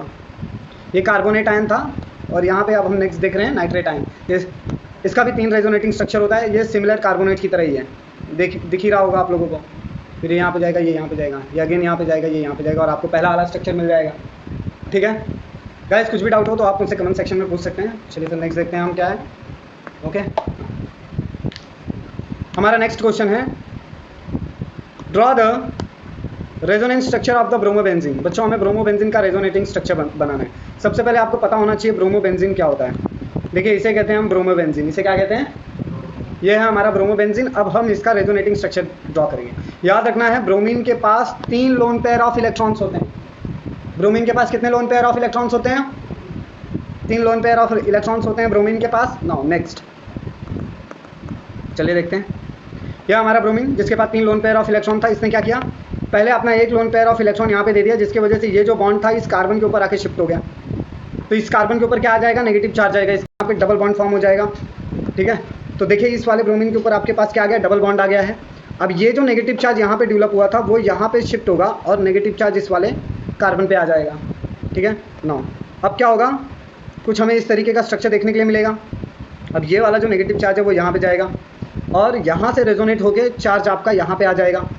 ठीक है, तो यहाँ पे मुझे कुछ इस तरीके का ये दिखाई देगा, और फिर लास्ट में ये वाला स्ट्रक्चर यहाँ पे चला जाएगा, और आपको स्टार्टिंग वाला कंपाउंड मिल जाएगा। मतलब ये वाला बॉन्ड यहाँ पे जाएगा, ये वाला चार्ज यहाँ पे चला जाएगा, और जो पॉजिटिव चार्ज ब्रोमीन के ऊपर डेवलप हुआ था वो न्यूट्रल हो जाएगा। तो क्या हुआ है, अगर मैं ध्यान से देखूँ तो यहाँ पे मुझे देखने के लिए मिलेगा कि मेरा first structure and 5th structure are similar, एक जैसे हैं। मेरा पहला और 5वां स्ट्रक्चर एक जैसे हैं। दूसरा, तीसरे और चौथे वाले स्ट्रक्चर के ऊपर ब्रोमीन में पॉजिटिव चार्ज आया है। तीसरे वाले स्ट्रक्चर में जो नेगेटिव चार्ज था वो कहाँ पे था, ऑर्थो पोजीशन पे था। फिर नेगेटिव चार्ज पैरा पोजीशन पे गया, और फिर नेगेटिव चार्ज ऑर्थो पे गया। अब क्या होता है कि नेगेटिव चार्ज यहाँ पे होने के कारण हाँ ये आसानी से क्या करेगा, इलेक्ट्रोफाइल के ऊपर अटैक मार सकता है। इलेक्ट्रोफिलिक अटैक बिकम इजी, मतलब ये न्यूक्लियोफाइल क्या करेगा, किसी भी इलेक्ट्रोफाइल के ऊपर यहाँ से ही अटैक मारेगा। तो मैं बोल सकता हूँ कि bromine is ortho para directing group, इसीलिए हमारा ब्रोमीन क्या कहलाता है, ऑर्थो पैरा डायरेक्टिंग ग्रुप। ठीक है, समझ में आया। नो नेक्स्ट, नेक्स्ट क्वेश्चन है, identify the type of the hybridization of carbon to which hydrogen is attach in the haloarenes. हमें आइडेंटिफाई करना है हाइब्रिडाइजेशन कार्बन का जिसमें हाइड्रोजन अटैच होते हैं हेलो एरिन्स में। Generally in haloalkanes the hydrogen atom is attach to sp3 hybridize carbon. क्या आता है, हेलो एल्केन्स में जो हाइड्रोजन एटम होता है वो किससे अटैच होता है, sp3 हाइब्रिडाइज कार्बन एटम से अटैच होता है। वो किससे अटैच होता है, sp3 हाइब्रिडाइज कार्बन एटम से। Whereas in haloarenes, जहाँ पे ये जो हेलो एरिन्स होते हैं, the point of attachment is sp2 hybridize carbon atom. Haloarenes में जो पॉइंट ऑफ अटैचमेंट होता है वो कहाँ पे होता है, sp2 हाइब्रिडाइज कार्बन एटम के अंदर होता है। नाउ अब हमें क्या करना है, एक स्ट्रक्चर से मैं आपको रिप्रेजेंट करता हूँ। देखो ये है मेरा हेलो एरिन्स, ये हैलोजन, और ये मेरा एरोमेटिक ग्रुप, तो इसे मैं हेलो एरिन्स बोल सकता हूँ। तो जहाँ पे ये पॉइंट ऑफ अटैचमेंट है वो जो कार्बन होता है वो क्या होता है, sp2 हाइब्रिडाइज होता है। क्या होता है, sp2 hybridize. Very good. Now next अभी हम लोग देखने वाले हैं nucleophilic substitution of hello arenes. देखिए यहाँ पे क्या होता है, जो अराइल हलाइड होता है वो शो करता है लो reactivity toward the nucleophile substitution reaction. Aryl halide क्या करेगा, उसकी रिएक्टिविटी काफ़ी स्लो होगी न्यूक्लियोफिलिक सब्स्टिट्यूशन रिएक्शन के लिए। The low reactivity of aryl halide is due to a resonance effect and sp2 hybridize state of carbon. तो ये जो रेजोनेटिंग इफेक्ट होता है, जो रिएक्टिविटी लो रिएक्टिविटी है अराइल हलाइड की, वो क्यों है, पहला तो रेजोनेटिंग इफेक्ट की वजह से, दूसरा sp2 hybridize state of carbon की वजह से। पहला स्टेट डिस्कस करेंगे। One of the lone pair of a electron on a hydrogen atom in a conjugated with the pi electron of a ring. इनमें जो लोन पेयर ऑफ इलेक्ट्रॉन होता है वो क्या होता है, कॉन्जुगेशन में जाता है रिंग के पाई इलेक्ट्रॉन के साथ। कॉन्जुगेशन यानी कंटिन्यू रेजोनेंस में इन्वॉल्व होना। तो ये जो डबल बॉन्ड आप देख रहे हो, ये डबल बॉन्ड यहाँ से यहाँ पे शिफ्ट होगा, इनका रेजोनेंस चल रहा है। जब उसमें क्लोरीन आके लगता है तो क्लोरीन के पास जो पाई इलेक्ट्रॉन्स हैं वो क्या करेंगे, लोन पेयर ऑफ इलेक्ट्रॉन वो यहाँ पे जाएंगे और वो इस पाई वाले इलेक्ट्रॉन के रेजोनेंस पे इफेक्ट डालेंगे। यानी इसने क्या किया, एक रिंग रेजोनेंस को बढ़ा दिया, increasing the ring resonance. For example following different resonating structure return of the chlorobenzene. Chlorobenzene और ब्रोमोबेंजीन का रेजोनेटिंग स्ट्रक्चर लगभग एक जैसा है। देखिए क्लोरोबेंजीन के केस में क्या होता है, ये यहाँ पे जाता है, ये बॉन्ड यहाँ पे ट्रांसफर होगा, कार्बन के ऊपर नेगेटिव चार्ज आएगा और क्लोरीन के ऊपर पॉजिटिव चार्ज आएगा। अब ये नेगेटिव चार्ज रेजोनेट होगा, ये होगा यानी पूरे रिंग में घूमेगा। अब ये यहाँ पे जाता है, फिर से नेगेटिव चार्ज इस कार्बन के ऊपर आ जाएगा, ये नेगेटिव चार्ज यहाँ पे जाएगा और ये वाला बॉन्ड जो है चार्ज के फॉर्म में यहाँ पे ट्रांसफर हो जाएगा। मतलब ऐसे होते रहेगा, नेगेटिव चार्ज ट्रांसफर हुआ तो बॉन्ड बनेगा। देखिए यहाँ पे बॉन्ड बन गया, नेगेटिव चार्ज यहाँ पे आया तो क्या बन गया, बॉन्ड बन गया। ये बॉन्ड कार्बन के ऊपर गया तो नेगेटिव चार्ज बन गया, नेगेटिव चार्ज फिर से ट्रांसफर होगा तो वो बॉन्ड बनेगा। देखिए यहाँ पे क्या बन गया, बॉन्ड बन गया। और ये वाला जो बॉन्ड था वो कार्बन के ऊपर जाएगा तो नेगेटिव चार्ज बन जाएगा, फिर से ये यहाँ पे जाएगा और ये स्ट्रक्चर आ जाएगा। मतलब टोटल आपके पास कितने रेजोनेटिंग स्ट्रक्चर हो गए, क्लोरोबेंजीन के 5 रेजोनेटिंग स्ट्रक्चर हो गए। चलिए अब देखेंगे इन 5 रेजोनेटिंग स्ट्रक्चर की क्या स्पेशलिटी है, मतलब इन लोग क्यों स्पेशल है, देखते हैं। जो आपका रेजोनेटिंग स्ट्रक्चर है दूसरा, तीसरा और चौथा, ये डबल बॉन्ड कैरेक्टर दिखाते हैं कार्बन क्लोरीन बॉन्ड में। आप यहाँ पे देख सकते हो, यहाँ पे कार्बन एक, दूसरा, तीसरा और चौथा, इनमें कार्बन और क्लोरीन के बीच में कितने बॉन्ड हैं, डबल बॉन्ड है। तो मैं बोल सकता हूँ कि यहाँ पे डबल बॉन्ड कैरेक्टर है कार्बन और क्लोरीन के बीच में। The carbon chlorine bond is chlorobenzene. ये जो कार्बन और क्लोरीन का बॉन्ड है इसे क्या कहते हैं हम, क्लोरोबेंजीन कहते हैं। Is a stronger and shorter than the chloroalkane. ये बहुत ही ज़्यादा मजबूत होता है और छोटा होता है क्लोरोअल्केन के कंपैरिजन में। ये जो कार्बन और क्लोरीन बॉन्ड लेंथ होता है क्लोरोबेंजीन में वो 169 पिकोमीटर का होता है। कितने का होता है, 169, यानी carbon chlorine bond is 169 picometer compare to the carbon chlorine bond length in alkyl chloride is 178 picometer. यानी जो आपका क्लोरोबेंजीन में जो कार्बन और क्लोरीन का बॉन्ड है वो छोटा होता है, 169 पिकोमीटर का होता है। लेकिन आपका अगर अल्काइल क्लोराइड है उसमें कार्बन और क्लोरीन का जो बॉन्ड लेंथ होता है वो 178 पिकोमीटर का होता है। तो ये मार्क करके ले लेना। क्लोरोबेंजीन में कार्बन क्लोरीन का बॉन्ड लेंथ 160 पिकोमीटर, लेकिन अल्काइल क्लोराइड में कार्बन क्लोरीन का bond length 178 picometer. Hence it is difficult to break. इसके लिए छोटा बॉन्ड लेंथ होने के कारण उसको तोड़ना मुश्किल हो जाता है। Phenyl cation produce due to the self ionization of the haloarenes. यहाँ पे क्या प्रोड्यूस होगा, फिनाइल कटायन प्रोड्यूस होगा आयोनाइजेशन ऑफ हेलो एरिन्स की वजह से। Will not be satisfy by resonance, जिसे हम रेजोनेंस की मदद से सेटिस्फाई नहीं कर सकते। Which rules out possibility of SN1 mechanism. इसके वजह से क्या होता है कि SN1 मैकेनिज्म की पॉसिबिलिटी यहाँ पे ख़त्म हो जाती है। Back attack of the nucleophile is blocked by aromatic ring. SN1 क्यों नहीं हो रहा? क्योंकि बैक अटैक नहीं हो पाएगा न्यूक्लियोफाइल के जरिए, एरोमेटिक रिंग है तो कभी भी बैक अटैक वो करने नहीं देगा। Which result out SN2 mechanism. इसके कारण हम क्या बोल सकते हैं कि हमेशा आपका जो क्लोरोबेंजीन है या ये हमेशा क्या देगा आपको? SN2 मैकेनिज्म देगा। क्या देगा? यानी मैं बोल सकता हूँ अराइल हलाइड या हेलो एरिन्स हमेशा आपको क्या देंगे? SN2 मैकेनिज्म देंगे। नाउ नेक्स्ट है हमारे पास Those the nucleophilic substitution reaction involved in a cleavage of the CX bond in haloarenes proceed with the difficulty। क्या होता है यहाँ पे? जो न्यूक्लियोफिलिक सब्सटीट्यूशन रिएक्शन होता है ये इन्वॉल्व करेगा CX बॉन्ड क्लीवेज को हेलोएरिन्स में, और ये थोड़ा डिफिकल्ट होता है। However, the presence of a certain group at a certain position of the ring markedly active the halogen of a aryl halide toward the substitution। कुछ ऐसे सर्टन ग्रुप्स होते हैं जो रिंग के ऊपर प्रेजेंट होंगे तो वो रिंग को एक्टिव कर देंगे। किसके लिए? Aryl halide, halogens of aryl halide toward the substitution. उन्होंने रिंग को क्यों एक्टिव कर दिया? सब्सटीट्यूशन के लिए। क्यों एक्टिव कर दिया? सब्सटीट्यूशन के लिए। Now for example presence of the electron withdrawing group on ortho and para position greatly increase the reactivity of the हेलोएरिन्स toward the substitution of the halogen atom. एक एग्जांपल ले लीजिए, अगर इलेक्ट्रॉन विड्रॉइंग ग्रुप प्रेजेंट है ortho या para position पे तो वो increase कर देंगे रिएक्टिविटी हेलोएरिन्स की सब्सटीट्यूशन ऑफ हाइलोजन एटम के लिए। वो उन्होंने क्या इंक्रीज कर दिया? Increase reactivity of हेलोएरिन्स toward the substitution of halogen atom. मतलब ये क्या कर रहे हैं? अगर इलेक्ट्रॉन विड्रॉइंग ग्रुप है ऑर्थो पैरा पोजीशन पे तो वो इंक्रीज कर देगा रिएक्टिविटी हेलोएरिन्स का toward the halogen of atom, substitution of halogen of atom. यानी ऑर्थो पैरा पोजीशन पे कोई भी इलेक्ट्रॉन विड्रॉइंग ग्रुप है तो वो सब्सटीट्यूशन ऑफ हाइलोजन एटम को बढ़ा देगा। क्या रिएक्टिविटी में क्या बढ़ा देगा? सब्सटीट्यूशन ऑफ हाइलोजन एटम्स को बढ़ा देगा। Greater the number of the electron withdrawing group at ortho para position. बहुत ज़्यादा नंबर में अगर ऑर्थो पैरा पोजीशन पे इलेक्ट्रॉन विड्रॉइंग ग्रुप है, ग्रेटर द रिएक्टिविटी, उतनी ज़्यादा ही रिएक्टिविटी बढ़ जाएगी। Electron withdrawing group at meta position has practically no effect on reactivity. अगर मेटा पोजीशन पे कोई इलेक्ट्रॉन विड्रॉइंग ग्रुप है तो उसका प्रैक्टिकली कोई इफेक्ट नहीं पड़ता। ठीक है, एग्जांपल ले लीजिए, यहाँ पे आपके पास क्या है? Para nitro chlorobenzene. देखो ये पैरा पोजीशन पे क्या है? नाइट्रो, और क्लोरोबेंजीन है ये। आप इसको NaOH 433 केल्विन और वाटर के साथ ट्रीट करते हो तो आपको पैरा नाइट्रोफिनॉल मिलता है। क्या मिलता है? Para nitrophenol. सेकेंड इक्वेशन है। अब देखिए यहाँ पे डाई सब्सटीट्यूटेड नाइट्रोबेंजीन है, यानी 2,4 डाई नाइट्रो क्लोरोबेंजीन है। अब इसने क्या किया? देखिए टेम्परेचर कम हो गया। यहाँ पे 433 केल्विन लग रहा था, यहाँ पे 403 केल्विन ही लगा, है ना? डाई नाइट्रो यानी क्लोरोबेंजीन को फिनॉल में बदलने के लिए कम एनर्जी लगी, यानी सब्सटीट्यूशन बढ़ा ऑर्थो और पैरा पोजीशन पे तो एनर्जी की रिक्वायरमेंट क्या हो गई? कम हो गई। तीसरा एग्जांपल देखिए, 3 सब्सटीट्यूशन है ना? 2, 4, 6 ट्राई नाइट्रो क्लोरोबेंजीन है आपके पास वार्म वाटर में, यानी लगभग थोड़े से गर्म पानी में भी अगर आप इसे डालते हो, NaOH भी डालने की ज़रूरत नहीं, Na2CO3 भी डालने की ज़रूरत नहीं, सोडियम बाइकार्बोनेट भी डालने की ज़रूरत नहीं। फर्स्ट स्टेप में आपने NaOH डाला, स्ट्रॉन्ग बेस डाला, Na2CO3 डाला, वीक बेस डाला, कम टेम्परेचर लगा। इस बार सिर्फ आप गर्म पानी में डालोगे तो भी आपका फिनॉल बन जाएगा। इसे क्या बोलते हैं?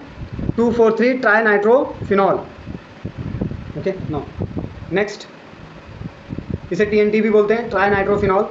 यह हाईली एक्सप्लोजिव होता है, डायनामाइट्स में यही यूज़ होता है। ओके, नेक्स्ट हम लोग देखने वाले हैं, can you tell conversion of a chlorobenzene to phenol by aqueous sodium hydroxide required high temperature of about 623 kelvin and high pressure explain. देखिए क्या आप बता सकते हैं जो कन्वर्जन होता है क्लोरोबेंजीन का फिनॉल में, एक्वस सोडियम हाइड्रोक्साइड हम उसमें यूज़ करते हैं हाई टेम्परेचर पे, तापमान कुछ 623 केल्विन होता है और 300 एटमॉस्फेरिक प्रेशर होता है। ऐसा क्यों होता है यह आप लोगों को बताना है। क्या आप लोगों को पता है? Do you know occurrence of the nucleophilic substitution in a para nitrochlorobenzene can be explained on the basis of a resonance stabilization of the intermediate। ये जो occurrence होता है न्यूक्लियोफिलिक सब्सटीट्यूशन रिएक्शन का पैरा नाइट्रोक्लोरोबेंजीन का, इसको हम explain कर सकते हैं रेजोनेंस की मदद से। रेजोनेंस स्टेबलाइजेशन होता है किसका? इंटरमीडिएट का। किसका रेजोनेंस स्टेबलाइजेशन हो रहा है? इंटरमीडिएट का। तो देखिए क्या होता है कि ये अगर मेरा पैरा नाइट्रोक्लोरोबेंजीन है, इस पर न्यूक्लियोफाइल OH जब अटैक करता है तो ये जो बॉन्ड है वो इस वाले कार्बन के ऊपर शिफ्ट हो जाता है और नेगेटिव चार्ज इस जगह पे आ जाता है। अब ये मेरा इंटरमीडिएट हो गया, दिस इज़ व्हाट माय, अब ये जो इंटरमीडिएट है वो यहाँ पे ट्रांसफ़र होगा और ये बॉन्ड यहाँ पे चला जाएगा और ये वाला बॉन्ड यहाँ पे आ जाएगा। तो यहाँ पे इस वाले कार्बन के ऊपर कार्बो अनायन फॉर्म होगा। तो देखिए सेकंड रेजोनेटिंग स्ट्रक्चर में यहाँ पे कार्बो अनायन फॉर्म हुआ। वो कार्बो अनायन अपना कार्बन जो है वो नाइट्रोजन के पास दे देगा। नाइट्रोजन के पास देने के कारण क्या होगा, ये नाइट्रोजन के ऊपर नेगेटिव चार्ज आ जाएगा, तीसरा रेजोनेटिंग स्ट्रक्चर। चौथे वाले में क्या होगा कि ये जो नाइट्रोजन है वापस से डबल बॉन्ड को भेज देगा। इन दोनों में से कोई भी जा सकता है, दैट डजंट मैटर। ये दो, देखिए यहाँ पे दो ऑक्सीजन है, इन दोनों के पास नेगेटिव चार्ज है, इन दोनों में से कोई भी जा सकता है। हाँ, तो जिसके ऊपर आया था वहीं से यहाँ पे गया है, यहाँ पे जाएगा। नेक्स्ट नेगेटिव चार्ज इस जगह पे क्रिएट होगा। देखिए ये यहाँ पे गया, ये डबल बॉन्ड यहाँ पे शिफ्ट हुआ, तो जो यहाँ पे बॉन्ड था ये नेगेटिव चार्ज के फॉर्म में यहाँ पे आ गया है। अब ये नेगेटिव चार्ज जब आएगा तब ये क्लोरीन निकल जाएगा। तो ये जो क्लोरीन का निकलना ये फर्स्ट स्टेप होगा। Okay, now clear. तो ये क्या बोल रहा है, the resonating structure of the three show that the electron withdrawing nitrogen group N2 in the para position extend the conjugation. तीसरे वाले स्ट्रक्चर से मुझे ये पता चला कि इलेक्ट्रॉन विड्रॉइंग ग्रुप जो नाइट्रो NO2 लगा हुआ है पैरा पोजीशन पे, वो कॉन्जुगेशन को एक्सटेंड कर रहा है। क्या कर रहा है, कॉन्जुगेशन को बढ़ा रहा है। As a result intermediate carbanion is better stabilise.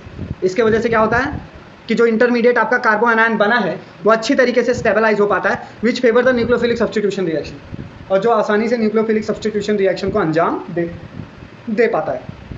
Now next है हमारे पास electrophilic substitution reaction aryl halide में। अब हम लोग देखने वाले हैं बच्चों इलेक्ट्रोफिलिक सब्स्टिट्यूशन रिएक्शन, जिसको ES से रिप्रेजेंट किया गया है यहाँ पे। चलिए फिर शुरू करते हैं। तो हमारा पहला क्वेश्चन है व्हाट इज इलेक्ट्रोफाइल। बच्चों इलेक्ट्रोफाइल क्या है ये आप लोगों को बताना है। तो यहाँ पे मैंने इलेक्ट्रोफाइल के बारे में कुछ इंपॉर्टेंट प्रॉपर्टीज़ लिख के रखा है, ऑलरेडी प्रेजेंटेड फॉर्म में है, तो आप लिख सकते हैं। इलेक्ट्रोफाइल्स क्या होते हैं चलिए देखते हैं। सबसे पहले electrophiles they are generally positively charge chemical species. Electrophiles हमेशा आपको पॉजिटिवली चार्ज केमिकल स्पीशीज के फॉर्म में मिलेंगे। Okay, no they accept electrons. इनका काम क्या होता है, इलेक्ट्रॉन्स को एक्सेप्ट करना, means they accept electron towards itself. It must contain one vacant orbital. Electrophile के पास एक वैकेंट ऑर्बिटल भी होना चाहिए।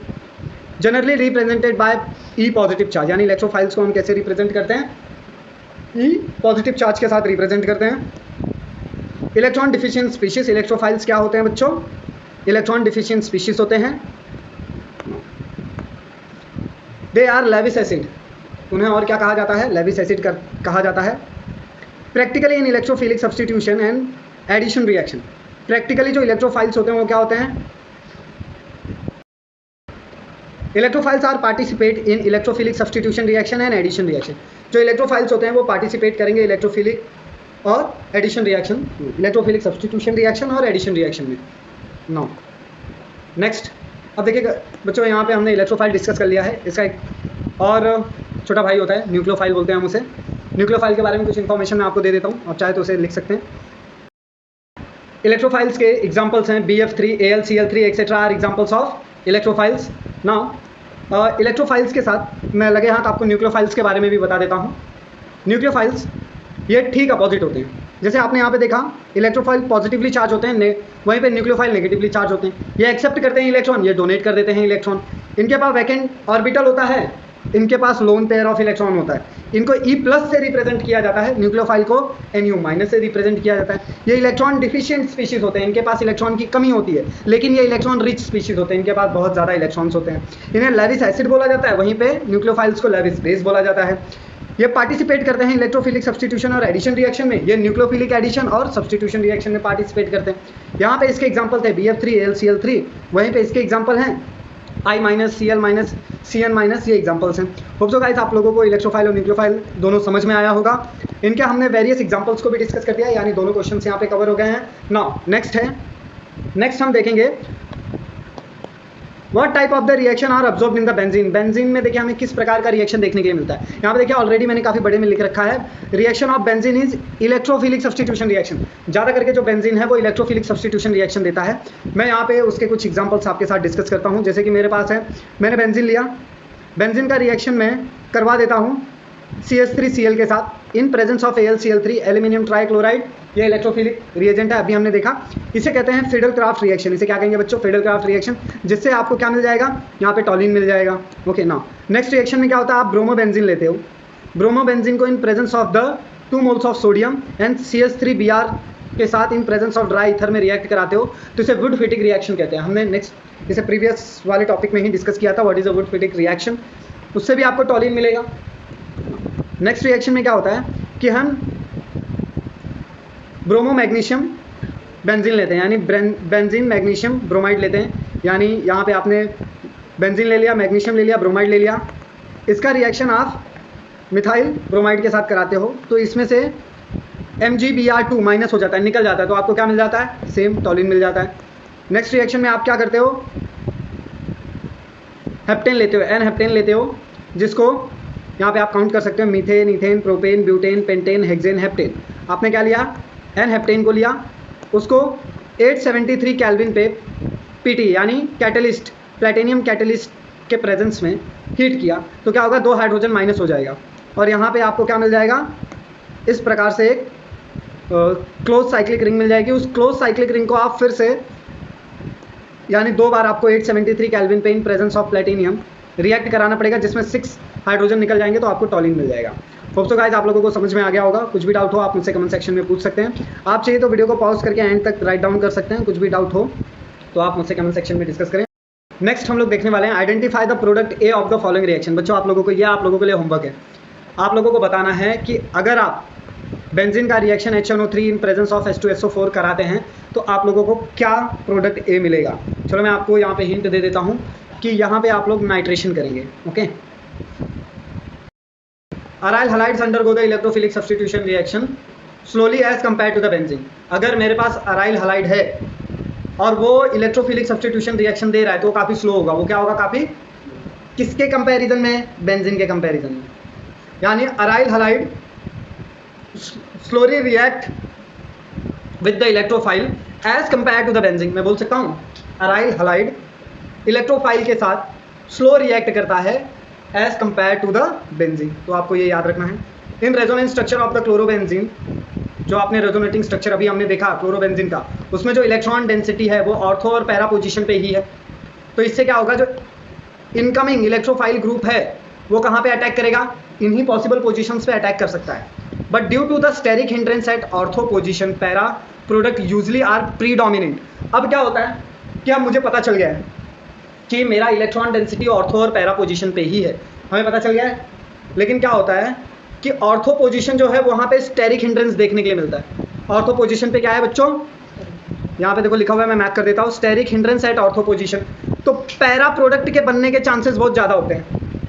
तो सबसे ज़्यादा बनने के चांसेस किसके हो गए, ऐसा बुक में हमारे लिखा हुआ है, तो ये हमें याद होना चाहिए।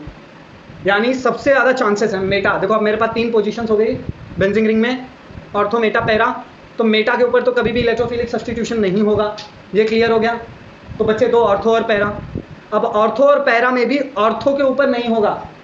अगर पैरा पोजीशन खाली है तो ऑर्थो के ऊपर इलेक्ट्रोफिलिक सब्स्टिट्यूशन जल्दी नहीं होगा। क्यों, उसका कारण है क्योंकि वहाँ पे स्टेरिक हिंड्रेंस देखने के लिए मिलता है और पैरा पोजीशन पे आपको बहुत ही ज़्यादा सब्स्टिट्यूशन, जल्दी सब्स्टिट्यूशन देखने के लिए मिलेगा। ओके, नेक्स्ट इन हेलोएरिन्स, ये जो आपके पास हेलोएरिन्स हैं, halogens atom are strong electron withdrawing inductive effect. Haloarenes में जो हाइलोजन है उनके पास strong electron withdrawing negative inductive effect होता है। तो जो ये डीएक्टिवेट कर देगा रिंग को इलेक्ट्रोफिलिक सब्स्टिट्यूशन रिएक्शन के लिए। यानी अगर हाइलोजन ग्रुप है बेंजीन रिंग के ऊपर तो इलेक्ट्रोफिलिक सब्स्टिट्यूशन रिएक्शन स्लो होगा।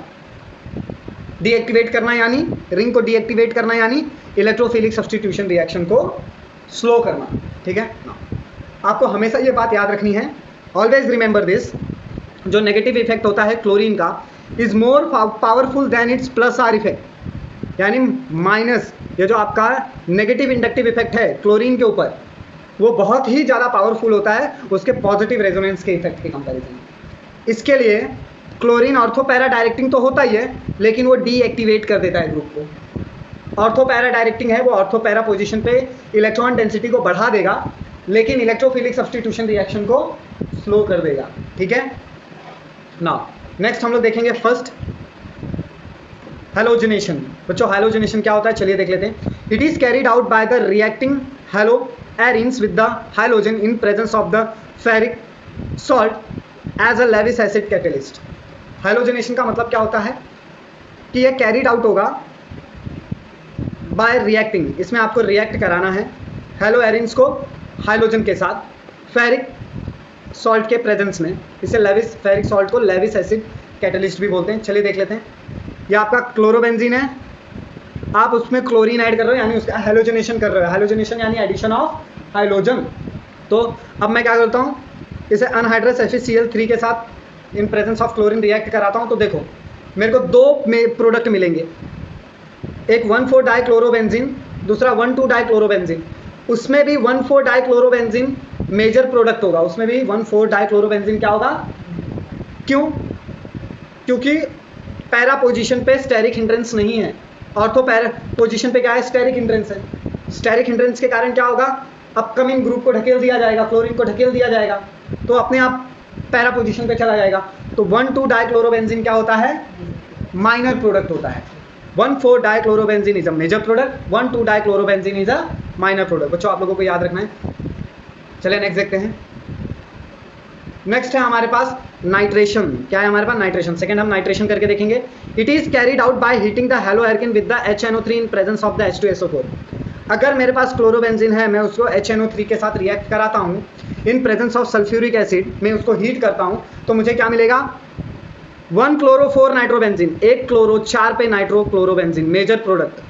और माइनर में क्या मिलेगा, 1 क्लोरो 2 नाइट्रोबेंजीन। तो बच्चों यहाँ पे लिख लेना, this is my major product, this is my minor product. Next हम सल्फोनेशन देखेंगे। सल्फोनेशन ये कैरीड आउट होता है heating hello arenes with the fumes of the H2SO4।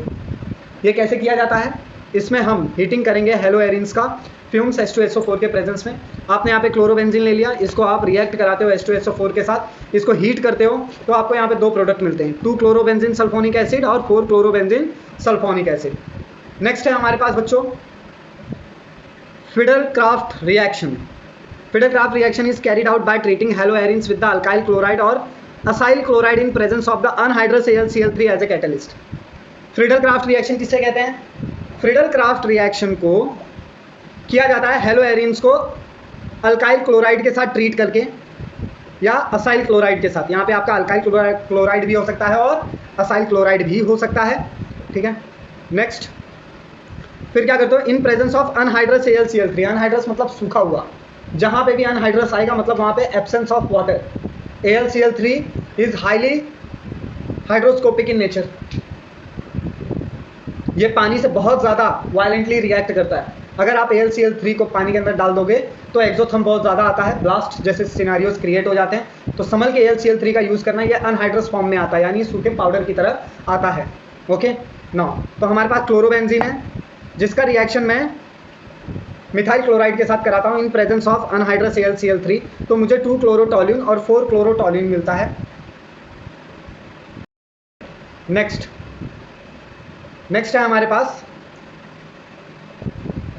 अगर आप क्लोरोबेंजीन को लेते हो, असाइल क्लोराइड के साथ रिएक्ट कराते हो अनहाइड्रस AlCl3 के प्रेजेंस में, तो आपको 2 क्लोरोएसिटोफिनॉन मिलेगा और 4 क्लोरोएसिटोफिनॉन। नेक्स्ट हम लोग देखने वाले हैं 10.7 uses and environmental effect of some polyhalogen compounds. कुछ हम यूजेस और इन्वायरमेंटल इफेक्ट देखेंगे पॉलीहाइलोजन कंपाउंड्स के। पॉली मतलब बहुत सारे हाइलोजन वाले कंपाउंड्स को। डाइक्लोरोमीथेन, मिथिलीन डाइक्लोराइड, CH2Cl2, ये कलरलेस वोलेटाइल लिक्विड होता है। ये मॉडरेटली स्वीट एरोमा होता है, ये लगभग थोड़ा सा मीठा स्वीट आता है। It is use as a solvent and use as a propellant in aerosol, ये सॉल्वेंट की तरह और प्रोपेलेंट की तरह यूज होता है एरोसेल में। Over exposure of the dichloromethane causes dizziness, fatigue, nausea, headache, numbness, weakness. It is highly dangerous. It can come in direct contact to eyes as a damage the cornea. अगर बहुत ज़्यादा देर तक dichloromethane का exposure हुआ है तो इससे डाइजीनेस आ सकता है, फीट आ सकता है, नोजिया हो सकता है, नाक से ब्लीडिंग हो सकती है, हेडेक हो सकता है, बहुत सारी प्रॉब्लम्स हो सकती हैं, वीकनेस आ सकता है। ये आपके डायरेक्ट आई के कॉर्निया को डैमेज कर सकता है, आँख खराब कर सकता है ये। नेक्स्ट है 10.7.2 क्लोरोफॉर्म, इसे ट्राइक्लोरोमीथेन भी कहते हैं। ये कलरलेस लिक्विड होता है, ये प्रिशुअल स्वीट स्मेल, ये पूरी तरीके से स्वीट स्मेल होता है। It is use to prepare the chlorofluoromethane, ये क्लोरोफ्लोरोमीथेन बनाने के काम में आता है, जो आपके रिफ्रिजरेंट में यूज़ होता है, ये R27 भी बोलते हैं। It is use as a solvent for the extraction of the natural product like the gums, fat, resins. इसका इस्तेमाल होता है extraction of natural product gum, fat और रेजिन्स को निकालने के लिए उसके क्रूड में से।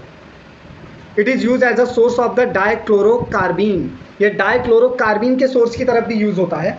Chloroform causes the depression of the central nervous system, ये डिप्रेशन सेंट्रल नर्वस सिस्टम को, यानी आपको ये डिप्रेशन में लेके जा सकता है। Inhaling chloroform for a shorter time causes the fatigue, dizziness and headache. अगर आप इसे थोड़े समय के लिए सुनते हो तो आपको फीट आ सकता है, हेडेक आ सकता है, डोजीनेस आ सकता है। अगर बहुत ज़्यादा देर तक इसे कांटेक्ट में रहते हो तो क्लोरोफॉर्म में इफेक्ट लीवर, ये आपके लीवर को ख़राब कर सकता है। Chloroform when expose to air and light form of poisonous compound phosgene, so it is stored in a dark coloured air tight bottle और बॉटल्स। क्लोरोफॉर्म अगर डायरेक्ट कांटेक्ट में आता है हवा और लाइट के तो एक बहुत ही पॉइजनियस कंपाउंड फॉस्फीन को प्रोड्यूस करता है। इसके लिए हम क्लोरोफॉर्म को अंधेरे में या एयर टाइट कंटेनर्स में रखते हैं। नेक्स्ट है कार्बन टेट्राक्लोराइड या टेट्राक्लोरोमीथेन, इसे CCl4 से रिप्रेजेंट किया जाता है। ये कलरलेस लिक्विड होता है, स्वीट स्मेल का। It is very useful solvent for oil fat resin, ये बहुत ही इंपॉर्टेंट सॉल्वेंट है ऑयल फैट रेजिन्स के लिए। It serves as a source of the chlorine, इसे क्लोरीन के सोर्स के रूप में भी देखा जाता है। It is use as a cleaning agent, इसे क्लीनिंग एजेंट की तरह भी इस्तेमाल किया जाता है। It is a highly toxic to liver, ये लीवर के लिए काफ़ी खतरनाक होता है। Expose to high concentration of the CCl4 can affect the central nervous system and it is suspected to carcinogenic. Prolonged exposure may causes death. It is a greenhouse gas. Carbon tetrachloride अगर बहुत ज़्यादा देर तक उसके contact में रहा गया तो ये सेंट्रल नर्वस सिस्टम को डैमेज कर सकता है। ये कार्सिनोजेनिक होता है, यानी ये कैंसर काजिंग एजेंट होते हैं। इसमें अगर बहुत ज़्यादा देर तक इसके कांटेक्ट में रहे तो मौत तक हो सकती है और ये ग्रीन हाउस गैस की श्रेणी में आता है।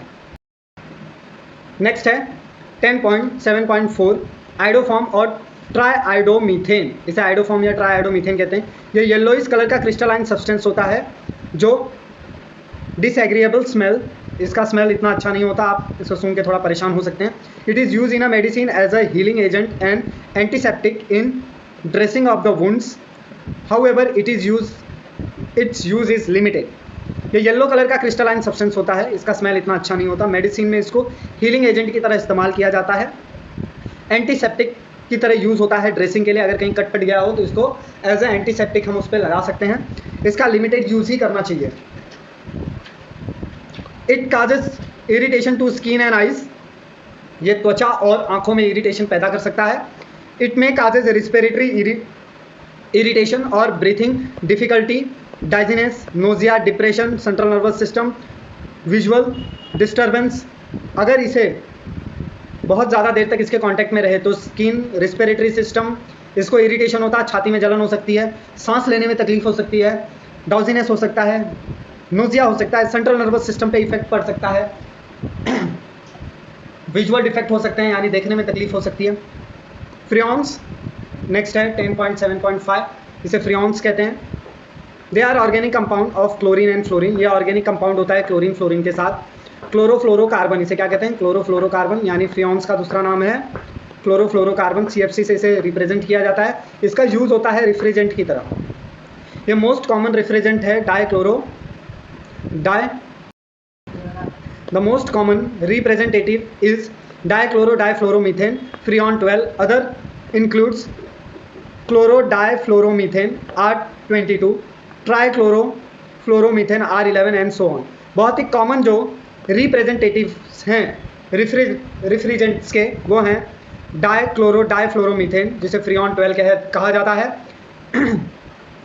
क्लोरोडाइफ्लोरोमीथेन यानी R22 कहा जाता है, ट्राइक्लोरोफ्लोरोमीथेन R11, बहुत सारे, आप इनका नाम याद रख सकते हैं। They are common refrigerant agents. They are use as the refrigerants in fridge, ये फ्रिज में ठंडा करने के काम में आते हैं। एंड एयर कंडीशनर, आपके एयर कंडीशनर में भी जो ठंडी हवाएं आ रही हैं इनके कारण ही आती हैं। प्रोपेलेंट्स इन एरोसेल में प्रोपेलेंट्स की तरह यूज़ होता है, एज अ सॉल्वेंट भी इनको यूज़ किया जाता है। They are use as a blowing agent in a making the foams and packing material, ये ब्लोइंग एजेंट और फोम्स पैकिंग मटेरियल्स में भी इस्तेमाल होता है। Chlorofluorocarbons are responsible for the ozone depletion. Chlorofluorocarbons बहुत ही खतरनाक होते हैं, ओजोन का डिप्लेशन करते हैं ये स्ट्रेटोस्फीयर में। Regular large inhalation of the freon result in the breathing problem, organ damage, loss of the consciousness. बहुत ज़्यादा देर तक एसी या फ्रिज का सामान इस्तेमाल करने के कारण आपको क्लोरोफ्लोरोकार्बन्स का ज़्यादा कांटेक्ट में आ सकते हो आप लोग, जिसके वजह से ब्रीथिंग इफेक्ट यानी सांस लेने में तकलीफ, ऑर्गन डैमेज तक हो सकते हैं, और कॉन्शियसनेस यानी आप अपनी चेतना यानी अपने होशो हवास को खो सकते हो। Do you know how do the CFC is destroy the ozone layer in the atmosphere? आप लोग को पता है क्लोरोफ्लोरोकार्बन किस तरीके से ओजोन लेयर को खराब कर रहा है एटमॉस्फेयर में? जब भी अल्ट्रावायलेट रेडिएशन यानी UV रेडिएशन स्ट्राइक करता है CFC मॉलिक्यूल्स के ऊपर अपर एटमॉस्फेयर में, the carbon chlorine bond break, उसमें कार्बन और क्लोरीन का बॉन्ड ब्रेक हो जाता है and produce highly reactive chlorine. देखिए ये CFC है, इस पे UV रेज आके गिरा, इसने एक बहुत ही खतरनाक क्लोरीन को रिलीज कर दिया। The reactive chlorine atom decompose the ozone O3 molecules into the oxygen molecules. तो ये क्लोरीन क्या करेगा, इस O3 में से एक ऑक्सीजन को ले लेगा और ऑक्सीजन गैस को रिलीज कर देगा। यानी O3 मिलकर ओजोन बन रहा था, लेकिन ये क्लोरीन इस ऑक्सीजन के साथ रिएक्ट होके ClO बन जाता है और एक ऑक्सीजन रिलीज हो जाता है। ये ClO फिर से एक क्लोरीन एटम गेन करेगा, ओके, इस ऑक्सीजन से ये ऑक्सीजन लेगा और एक और ऑक्सीजन बना देगा। मतलब ये एक मॉलिक्यूल्स ऑफ क्लोरीन एक ओजोन से रिएक्ट किया, ऑक्सीजन मॉलिक्यूल्स आया, ClO बना, ये ClO वापस से एक ऑक्सीजन के साथ रिएक्ट करता है और ऑक्सीजन बना के छोड़ देता है, ये क्लोरीन फिर से फ्री हो जाता है। ये क्लोरीन फिर से जाके ओजोन के साथ रिएक्ट करेगा, फिर से ऑक्सीजन छोड़ेगा और ये साइकिल ऐसा रिपीटेडली चालू रहेगा। मतलब एक क्लोरीन मॉलिक्यूल लगातार आपके ओजोन को ख़त्म करता रहेगा। ओके, नाउ यहाँ पे देखिए लिखा हुआ है 1 atom of chlorine can destroy up to 1 lakh ozone molecules. यानी एक क्लोरीन मॉलिक्यूल आपका 1 लाख ओजोन मॉलिक्यूल्स को डिस्ट्रॉय कर देता है। ओके, तो बच्चों सोच समझ के एसी और कूलर का इस्तेमाल करें, सोच समझ के फ्रिज का इस्तेमाल करें। नेक्स्ट है 10.7.6 dichloro diphenyl trichloromethane DDT। Dichloro diphenyl trichloromethane यहाँ पे ये कलरलेस होता है, टेस्टलेस होता है, ऑर्डरलेस होता है, क्रिस्टलाइन कंपाउंड होता है। ये इंसेक्टिसिडल प्रॉपर्टीज़ होती है, मतलब इंसेक्टिसिडल प्रॉपर्टीज़ होती हैं, ये इंसेक्ट्स को मारने के भी काम आता है। ये किल करता है इंसेक्ट्स को एंड हाउस फ्लाई को, मॉस्कीटो को, बॉडी लीच को। It is use for the controlling the malaria and typhus. ये मलेरिया और टाइफस जैसी बीमारियों को कंट्रोल करने के काम आता है। Exposure to the high dose of DDT may causes the vomiting, tremors और sickness. Laboratory animal studies showed adverse effect of DDT on liver and the reproduction. देखिए अगर ज़्यादा डोज ले लिया जाता है DDT का तो इससे आपको वोमिटिंग हो सकती है, ट्रेमर्स हो सकते हैं, ट्रेमर्स यानी सिकनेस, बीमारी जैसा महसूस होना। लेबोरेटरी में एनिमल्स के ऊपर इस पर इफेक्ट DDT के इफेक्ट को स्टडी किया गया तो ये पता चला लीवर खराब हो सकता है, रिप्रोडक्शन में कमी आ सकती है। DDT इज प्रिसिस्टेंट ऑर्गेनिक पॉल्यूएंट, ये ऑर्गेनिक पॉल्यूएंट होता है, ऑर्गेनिक पॉल्यूशन में इसको काउंट किया जाता है। Readily adsorbed in soil and tend to accumulate in the ecosystem, ये बहुत तेज़ी से सॉइल के जरिए एड्जॉर्ब हो जाता है। DDT इज प्रिसिस्टेंट ऑर्गेनिक पॉल्यूएंट, ये ऑर्गेनिक पॉल्यूएंट की तरह होता है, मतलब ये पॉल्यूशन फैलाता है, ऑर्गेनिक पॉल्यूशन फैलाता है। Readily absorb in soil and tend to accumulate in ecosystem, ये तेज़ी से सॉइल में एब्जॉर्ब हो जाता है और इकोसिस्टम में मिल जाता है। व्हेन डिजॉल्व इन ऑयल और अदर लिक्विड, अगर ये पानी या तेल या अदर लिक्विड्स में ये डिजॉल्व हो जाता है, it is readily absorb to the skin, ये बहुत ही तेज़ी से स्किन के अंदर एब्जॉर्ब हो जाएगा। It is resistant to metabolism, यह आपके मेटाबॉलिज्म पे को रोकेगा, मेटाबॉलिज्म पे इफेक्ट डालेगा। It accumulate in fatty tissues, ये ज़्यादा चर्बीदार फैटी टिश्यूज़ में जाके जमा हो जाता है। It is ban on use DDT due to all this adverse effect, इसके लिए DDT को बैन कर दिया गया क्योंकि इसके बहुत ही घातक प्रभाव थे। यह है DDT, आप इसका स्ट्रक्चर ड्रॉ कर सकते हैं। डू यू नो, क्या आप लोगों को पता है DDT is the first chlorinated organic insecticide was originally prepared in 1873। क्या आप लोगों को पता है पहली बार डीडीटी ही एक ओरिजिनल इंसेक्टिसाइड्स की तरह बनाया गया था 1873 में, but it was not until 1939, लेकिन 1939 तक आते आते इसको बैन कर दिया गया। दैट पॉल्स मुल्गर ऑफ गैरी pharmaceuticals in Switzerland discovered the effectiveness of the DDT as an insecticide. देखिए क्या हुआ था, पॉल मुल्लर ऑफ द गैरी फार्मास्यूटिकल जो कि स्विट्जरलैंड में है, इसने डीडीटी के दुष्परिणाम को ढूंढ निकाला था, इंसेक्टिसाइड्स को।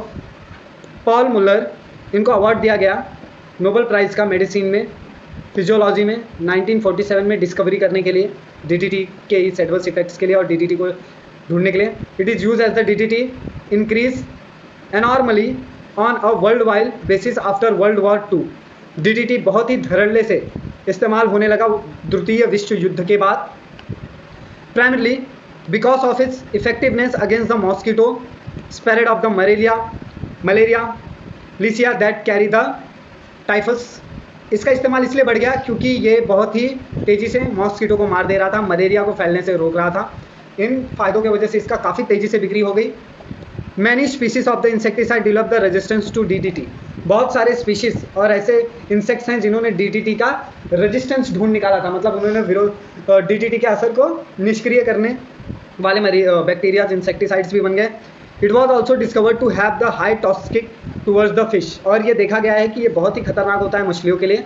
DDT is not metabolize very rapidly by animals. DDT को आसानी से पचाया नहीं जा सकता एनिमल्स के जरिए। Instead it is deposit and stored in the fatty tissues. ये पचता नहीं है बल्कि टिश्यूज़ और फैटी एरियाज में जाके डिपॉजिट हो जाता है, जमा हो जाता है।